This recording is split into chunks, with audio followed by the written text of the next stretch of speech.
আমাদের বাড়িতে আজকে ঈদের রান্না বান্না চলতেছে, মেহমানদারি হবে। আজকেও সেই বাবুর্চি আমিনুল্লাহ বড় ভাই রান্না করতেছে। সবাই ওয়েট করতেছে, রান্নাটা একটু দেরি হয়ে গেছে, ওয়েট করতেছে। এই যে খাওয়ানোর জন্য গাছের ছায়ার নিচে করছি, ব্যবস্থা করছি।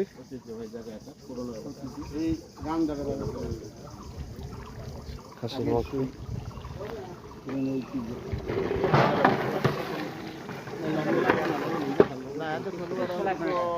কি রান্না করছো দেখাও ভাই একটু। আমাদের ইমদাদুল ভাই বাবুর হয়ে উঠতেছে, ফুল হয় নাই, হয়ে যাবে খুব পায়াস।